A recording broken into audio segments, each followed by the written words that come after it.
All right, so get this. Today we're diving into a case, and it's a doozy. We're talking about Modern Syntex, that Indian textile company. And their whole, well, saga is a bit of a roller coaster ride through the National Company Law Tribunal. Yeah, the NCLT. We've got the official documents, of course. But hold on, because here's where it gets good. We also got our hands on this investigative article from ET Prime, and let me tell you, it throws a whole new wrench into the works. It's fascinating, right? You have the NCLT laying everything out, all official, like, black and white, and then bam, this ET Prime article pops up, and suddenly it's like, hold on a minute, are we even looking at the same picture here? It's like in a movie when you think you've got it all figured out, and then tropely a plot twist. And that's what we're going to try to untangle today. What exactly went down with Modern Syntex? Who are the major players? And why is everyone scratching their heads over this resolution plan? It's almost like, think of the NCLT order as the last chapter of a book, yeah? You think you know how it all ends, but then someone slides you this extra chapter like, stay, want to know what really happened? That's the ET Prime article. Okay. So before we go too far down this rabbit hole, let's set the stage, shall we?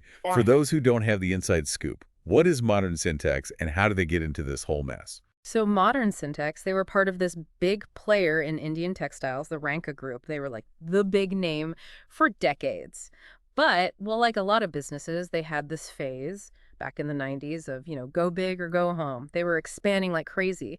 And to bankroll this whole thing, they leaned hard on these things called debentures, basically, like long-term loans from, at the time, this massive financial institution, UTI. Borrow it to make it. Classic story, right? Yeah. Except it sounds like the plan didn't exactly pan out. Yeah, not quite. This big expansion didn't really take off the way they'd hoped, and before they knew it, the Ranka Group is, well, up to their eyeballs in debt. They managed to settle with a lot of the people they owed money to, but there was this one debt, these UTI debentures, and they just kept coming back to bite them, especially their subsidiary, Modern Syntex. And that's where SUTI steps onto the scene, right? Bingo. See, UTI hit some rough waters themselves, needed a government bailout, whole 9 yards, and out of that whole shebang, SUTI was born. This specified undertaking of the Unit Trust of India.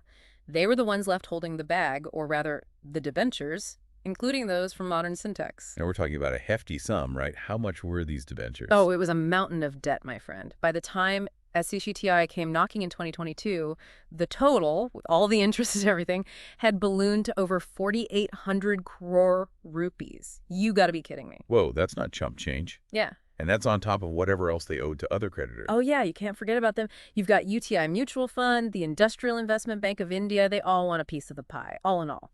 Modern Syntex was staring down the barrel of over 6,500 crores in admitted claims. So picture this. Modern Syntex, drowning in debt, mostly owed to SUTI. And here comes the NCLT, like this life raft, this grand plan to rescue them, right? Sort of, but imagine a life raft where there aren't enough seats for everyone. The NCLT lays out this approved resolution plan, a roadmap to deal with the debt and give Modern Syntex a fighting chance. But, and it's a big but, the whole thing hinges on the resolution professional, the RP. They're the ones calling the shots, making the tough choices. Think of them like, I don't know, the captain of the life raft, deciding who stays and who goes. Okay, so who's this captain, this RP in the Modern Syntex saga? Well, that's where it gets interesting. At first, it was this guy, Mr. Partha Sarathi Sarkar. But, plot twist, he gets replaced by Mr. Ankit Goel. Remember those names, they'll be back later. Ooh, changing of the guard. So the RP is the key player, but there's got to be other characters in this NCLT drama, right? What about other creditors who want their money? Oh, absolutely. There's a whole cast of characters, but the star of the show, the one holding all the cards, that's SUTI. They've got the majority voting share, remember. Then you have the others like UTI Trustee Company, Industrial Investment Bank of India. But here's the kicker. The NCLT order says all the creditors voted yes on this resolution plan. Now, hold on a second. If SUTI is calling the shots, and they're the ones owed the big bucks, why on earth would they agree to a plan that doesn't get them their money back? That's like agreeing to get paid in pennies for dollars. It makes no sense. That's the million-dollar question, isn't it? And that's where this ET Prime article swoops in like a detective in a film noir. It drops this bombshell allegation, apparently a whole bunch of machinery, worth a cool 300 crore rupees, vanished from Modern Syntex before the whole resolution process even started. Wait. Stolen. You mean to tell me there's a potential heist happening in the middle of this whole corporate debt drama? Now, this is what I'm talking about. This is where it gets good. Tell me more. Picture this. You walk into this huge factory, right, expecting to see rows and rows of machines humming away, but it's empty, like eerily empty. Where did all that equipment go? That's what Mr. Sarkar, our original RP, wants to know. Okay, hold up a minute. So we got a potential corporate heist going on, but let's backtrack a smidge, all right? You were talking about this resolution plan that everyone, even SUTI, voted for. What's the deal with that plan? What's in it for modern Syntex, really? Well, long story short, the plan basically gives all the creditors a haircut, so to speak. Haircut. Come on, I didn't sign up for a finance jargon class. What does that even mean? Ah, right, my bad. In plain English, a haircut means the creditors are saying, look, we know we're not getting all our money back, so we'll take a smaller chunk and call it a day. Cut their losses. And how big of a haircut are we talking about here? Little trim or a full-on buzz cut? We're talking practically bald, my friend. The proposed payout is a grand total of 175 crore rupees. 175 crores. That sounds like a decent chunk of change, but But it's peanuts compared to the over 6,500 crores modern Syntex owes. I mean, just to give you an idea, the secured financial creditors, the ones who are supposed to be first in line, they're looking at a measly 2.56% return on what they're owed. ouch. That's got to hurt. So who's getting this 175 crore payday, and what happens to modern Syntex under this plan? Does it just disappear? Well, that's where those two new guys I mentioned come in, Mr. Sanjay Patel and Mr. Satish V. Patel. They're the ones with the approved clan and the ones coughing up the 175 crores. Ah, so they're like the knights in shining armor swooping in to save the day. Not quite that simple, I'm afraid. They're not just handing over a blank check, they're setting up a special purpose vehicle, an SPV, to handle the whole resolution shebang. Basically a new company just for taking over modern Syntex assets and all. A fresh start, you could say, but with new management. Okay, and what about the original owners of modern Syntex, the shareholders? What happens to them in this whole scenario? Well, they're kind of out of luck. Their shares are completely gone, kaput. It's a tough lesson in the world of big business. Sometimes you win and sometimes you lose. Big time. Wow, talk about high stakes. Okay, so we've got a plan, but the elephant in the room, or should I say the empty space in the factory, is still bugging me. Let's get back to this missing machinery, shall we? What evidence does the ET Prime article have to back up these theft claims? Well, they point to some pretty suspicious details, that's for sure. First, remember Mr. Sarkar, our first RP who went to visit the modern Syntex factory? Yeah, and the one who found it empty? Exactly. And I'm not talking about a few missing tools here. The article describes entire buildings that were practically bare, like a ghost town or a bustling factory used to be. So not just a few nuts and bolts missing then. We're talking about industrial-scale looting. You got it. And it gets even fishier. The article dug up two different valuations for the plant and machinery, one from 2018 and another from just a year later, 2019. And let me tell you, the difference is mind-boggling. Let me guess. 2019's value is way lower, right? Ding, ding, ding. We have a winner. The 2018 report, even though it said the stuff wasn't in tip-top shape, valued it at over 82 crore rupees. But then, boom, the 2019 report comes along and suddenly it's only worth 14 crores. That kind of drop, that's one heck of a red flag, wouldn't you say? That's like watching your stock portfolio crash and burn. Mm-hmm. Okay, so we got a gutted factory, shady valuations. What else screams this was no accident? Here's the kicker. The ET Prime article mentions that SUTI officials themselves wanted to take a peek at the factory back in late 2021, just before the whole NCLT thing kicked off. And guess what? They were barred, couldn't get in. Wait, seriously? Who blocked them and why? That just seems shady as heck. Right. It's like trying to sell a used car but refusing to let anyone look under the hood.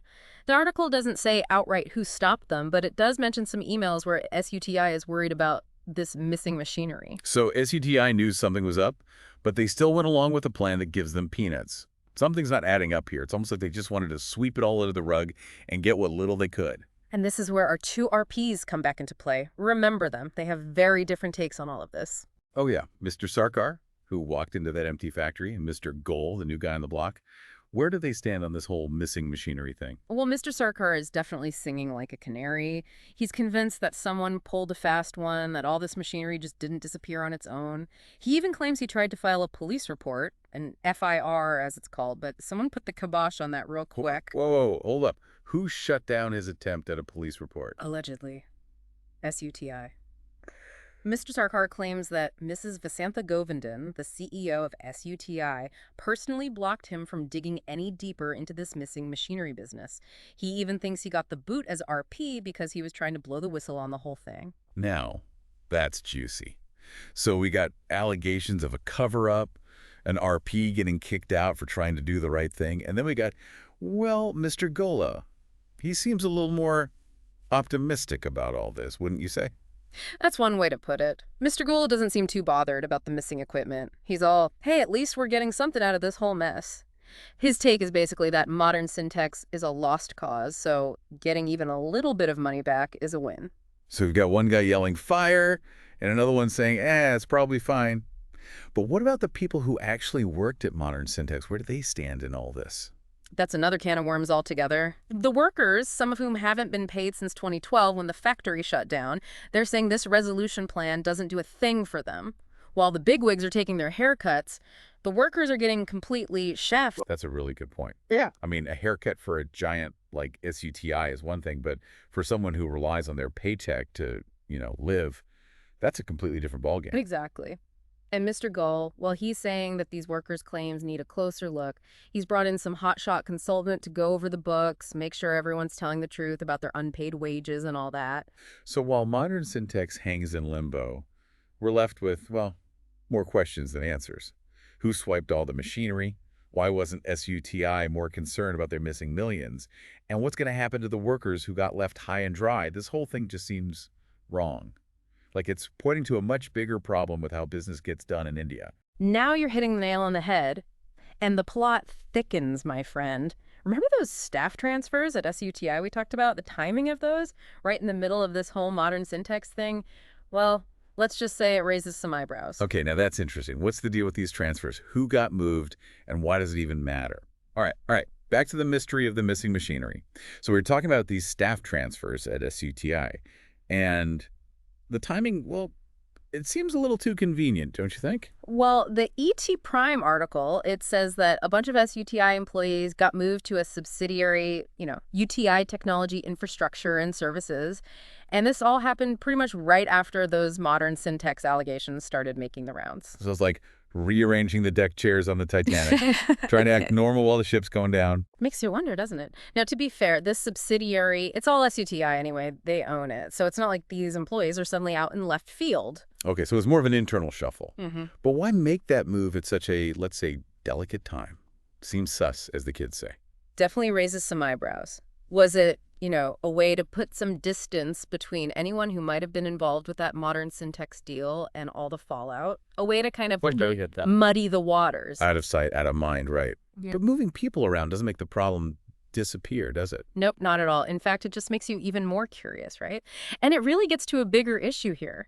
Transparency, accountability, not just in this case, but in how businesses are run in India, period. Exactly. If a company like Modern Syntex can just, have its assets magically disappear, and then those who are owed money just take a little haircut and move on, I mean, what kind of message does that send to other companies? Oh, it's a worrying thought, for sure. If people think they can get away with this kind of thing, that there's no real consequences, Yeah.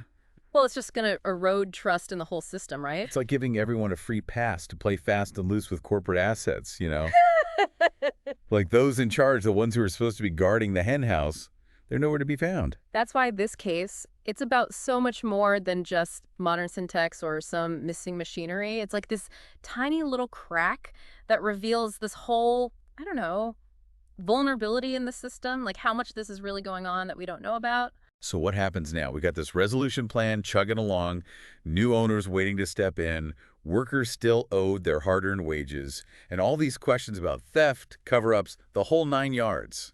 What's next in this saga? Well, there's one more group we got to talk about, the monitoring committee. They're the ones making sure this whole resolution plan actually happens the way the NCLT said it should. Ah, so they're like the referees, blowing the whistle if someone steps out of line. That's the idea, at least. Will they actually do it, though? That's the big question, isn't it? Will they just check the boxes, make sure the money changes hands, or will they actually roll up their sleeves and dig into this whole machinery mystery? Yeah, that's what I want to know. Do they have the power to say, hold up, something's fishy here, let's pump the brakes on this whole thing? Can they hold someone accountable for all this missing stuff?